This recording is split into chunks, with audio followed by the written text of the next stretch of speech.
আজকে আমি শব্দ ছাড়া ভিডিও বানাবো।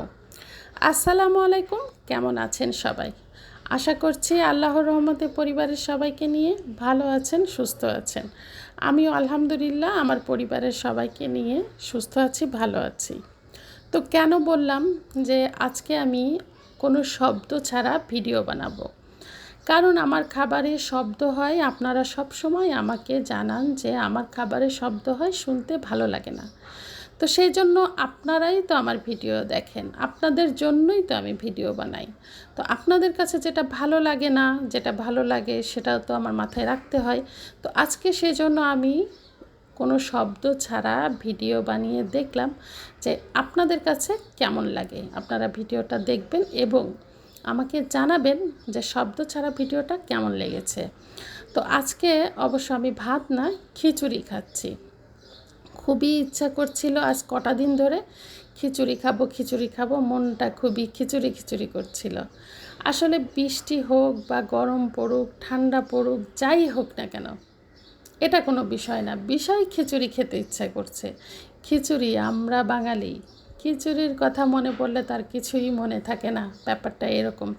আমি একটু বাইরে গিয়েছিলাম বেড়াতে, বাইরে থেকে এসে আমার খুবই খিচুড়ি খেতে ইচ্ছা করছিল।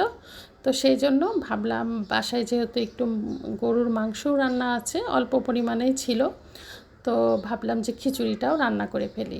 আর মাংস লাগবে এমন কোনো কথা নেই, খিচুড়ি হলেই, মরিচ ভর্তা হলে আর কিচ্ছু লাগে না, বা সাথে যদি বেগুন ভর্তা থাকতো তাহলে খুবই ভালো হতো। মাংস দিয়েই খেতে হবে এমনটা না। তো যার জন্য আমি এই যে মাসকালার ডাউল দিয়ে ঝরঝরা একটা খিচুড়ি রান্না করে নিলাম, চটজলদি করে নিয়ে তারপরে এই যে শুকনা মরিচ, কাঁচা পেঁয়াজ ভর্তা করে নিয়েছি।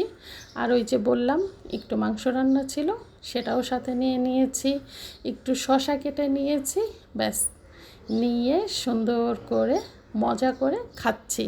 কিন্তু কোনো শব্দ হচ্ছে না, কারণ এই যে আপনারা বলেন শব্দ হয়, তো সেই জন্য আজকে আর কিন্তু শব্দটা আপনাদেরকে শোনালাম না।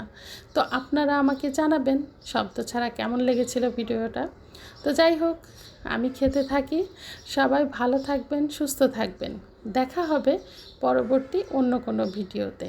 আর আপনাদের মতামতটা আমাকে অবশ্যই জানাবেন যে আসলে আমার কোন ভিডিওতে ভালো লাগে, আমার কোন ভিডিওটা আপনারা পছন্দ করেন। তো সবাই ভালো থাকবেন, পরিবারের সবাইকে নিয়ে সাবধানে থাকবেন, ভালো থাকবেন, সুস্থ থাকবেন। আর ভিডিও দেখার শুরুতেই একটা লাইক দিতে ভুলবেন না, আর পারলে একটু শেয়ার দিতেও ভুলবেন না, সুন্দর সুন্দর কমেন্টও করবেন কিন্তু। তো যাই হোক, আমার খাবারটা এই যে প্রায় শেষ। সবাই ভালো থাকবেন, আল্লাহ হাফেজ, আসসালামু আলাইকুম।